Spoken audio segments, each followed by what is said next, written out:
Good morning, boys and girls.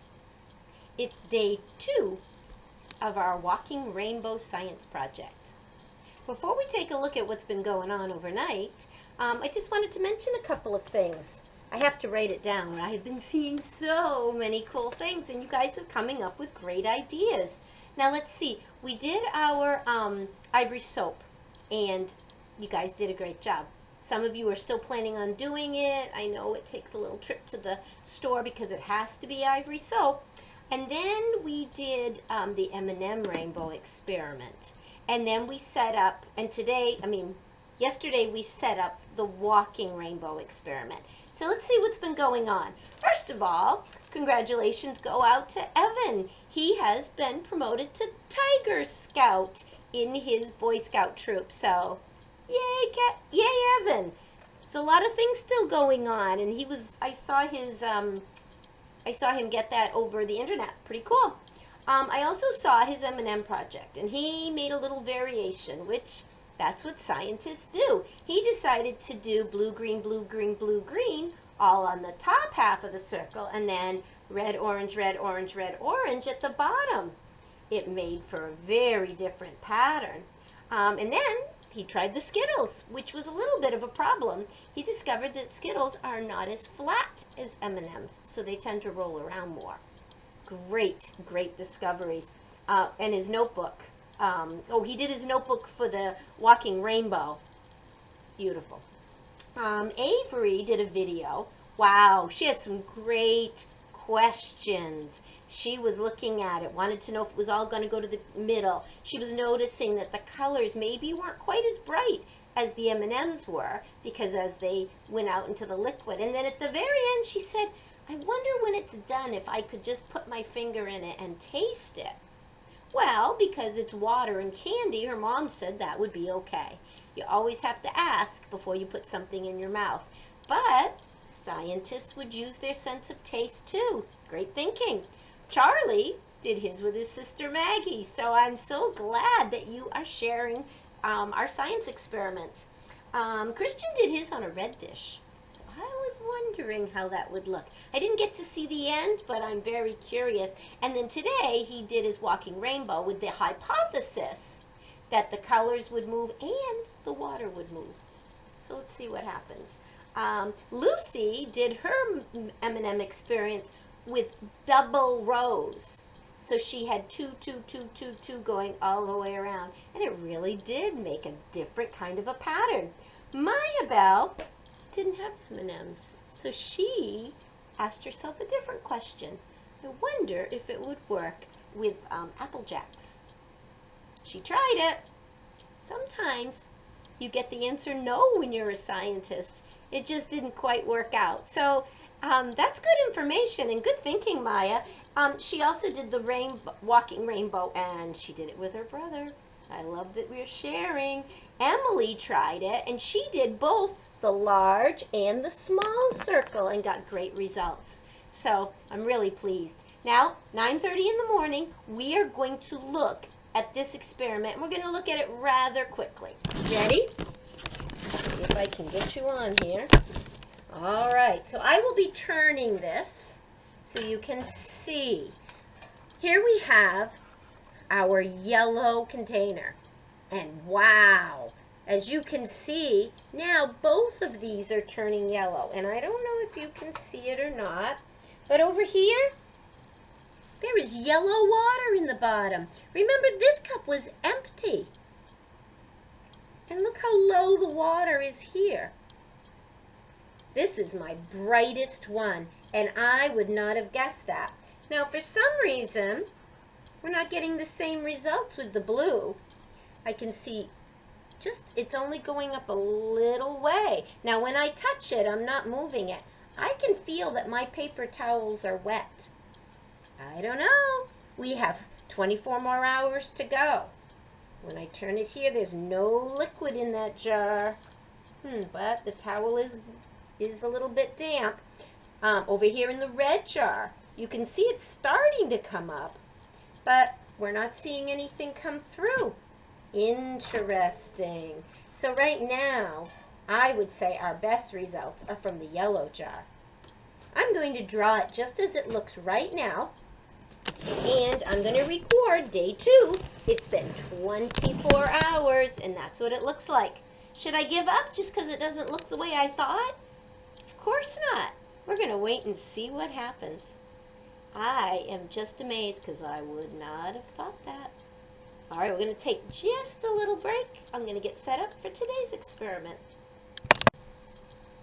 Okay, here's today's experiment. Now, first of all, you're not going to need a lot of different things.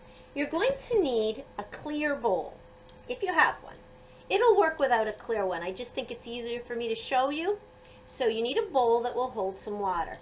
This bowl is not very big. It looks bigger there. My mixing cup, my really big one, is actually bigger.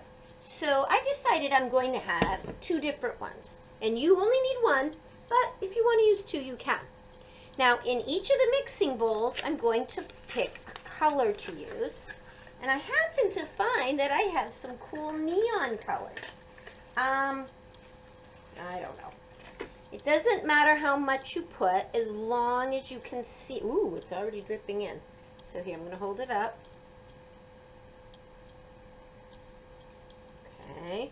You want to make sure it doesn't get all over you. Look at that. And I'm holding it up, but you don't need to. Now, the food coloring is only there to help you see it better. If you don't have food coloring, then it's okay. You can do it without it, all right? The food coloring is to help you see it better. And let's see. So today we're going to do, I have a pink too. Purple and pink.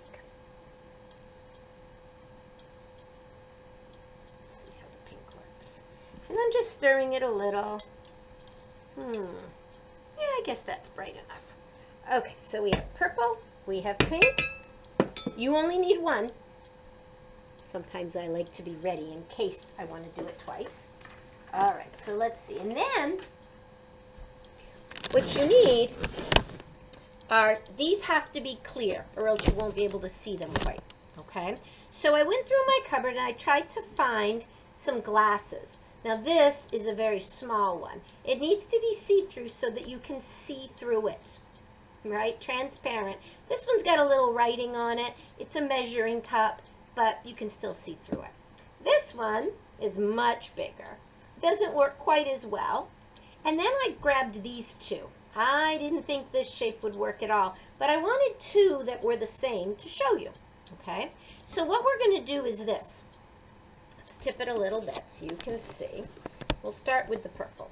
Okay, I'll put it a little bit closer. So in my purple water, I'm going to put my cup in. See how I'm putting the cup in sideways so that it fills up with water all the way. And then I'm going to turn it over like this. Now, it's upside down and I'm going to lift the cup up. When I lift the cup, what do you think will happen? Now, if I lift the cup up, oops, here, I'll show you. If I lift it all the way up and take it right out of the water, yes, you can hear. It's going to be empty. It will be empty. But, now remember, when I put it in, I have to put it in sideways so there's no air bubbles. But if I pull it all the way up and I leave it so that the end is still in the water, what will happen? Ready? See how the water stays in the cup. It pulls the water out of the cup too. Wonder why that happens. But if I pull it so that part of it comes out, it's kind of interesting. I'm going to try it with the big glass. And for the big glass, I want to put it in the bigger thing of water. Again, I'm putting it sideways. Okay, so that, see, it goes, if it goes in like this, it's going to have water in the, it won't have any water in the top. It's going to have air. And it's kind of going to push it back out. The air doesn't want. But if I put it in sideways so that all the air comes out, and then tip it upside down like this. Now, are you ready? When I pull it out, I'm not going to pull out the bottom. Well, it's heavy, so be careful when you're using glass. Do you see that my glass has stayed full of water? The water didn't rush out. When I just let in a little bit of air, it breaks the seal. And as soon as some air gets in there, the air will push the water out. It's called gravity because the air is very heavy. So now I'm starting to think like a scientist, and I want to try some things out. So I'm lifting my glass now. Remember, this is glass, this is glass. Your mom or dad, if they have a plastic container, would be much safer. So you check with them before you do it. So here we go. I'm going to pull the whole thing up. I'm not going to just let it sneak out. And I'm just going to pull it up enough. Whoa, comes rushing right out. Here we go. I have 2 glasses. I wonder if the color is different. Remember, sideways in. And because these are, I got a funny, oh, this one, well, that's interesting. This one won't go all the way under. See, this one is totally covered. There's no air in it. But this one, it's going to have an air bubble because the water is only level. So when I pull it up, see how one is full and this one, it's not. This one's got a big air bubble in it. If I let more air in, oh, that's a great noise too. If I let more air in, then gravity, the force that's in there, will pull all the water out. But while there's no air, oops, look at this, I didn't do it right. I've got a bubble in there. Let's see if I can get all the bubble out. Oh, it's still there. You got to tip it and turn it. Great. This one I can't. This one, no matter what I do, I'm going to have a bubble because there's not quite enough water. Woo! Pretty cool. And remember, glass and glass, if you drop it, it could break. So if mom or dad, even if they have, I think this should be plastic if you can get hold of it. I did glass because I want to show it to you and see how that goes. So let's do a quick rundown. All right, your science notebooks are looking really fabulous. I hope you're having fun with this. I sure am. We did our materials list. We did a hypothesis thinking what might happen. And now we're going to write down what really happened. So when you go into your science notebook, it's those 3 parts. Now, I know, you may not want to write all those words. You might want to draw 3 pictures. Our materials, what we thought was going to happen or what it looked like at the beginning, and then what really happened. And some of you would rather write than draw. You could just write about it. Scientists do a little bit of both. So you're the scientist, you decide. And then, if mom or dad says it's okay, you could try some different things. Would it work with a plastic cup? What if you had a really big cup and you couldn't fill it very much? Would it still hold the water until the seal breaks? Would it work with other liquids? What if you have, I don't want you to use really great stuff, but what if you have some milk? Or what if you have something that mom or dad says you could use? Would it work with that? It'll work with plain water. The color was just there to make it fun and easier to see. So, tomorrow, it's our day to go on Google Meets. And we will get to see what happened to our walking rainbow experiment. Yours might look like mine, but you know what? Maybe yours is going to travel better. I'm pretty amazed at how my yellow is traveling. I can't wait to see how yours came out. It's pretty exciting. So I'll see you at our Zoom at 9 o'clock on Friday morning. I can't wait. Oh, and it's going to be show and tell day. So bring something. One thing, because we want everyone to have a turn to tell. And then you can get to ask if anyone has a question. Have a great day, boys and girls, and I will see you tomorrow. Bye.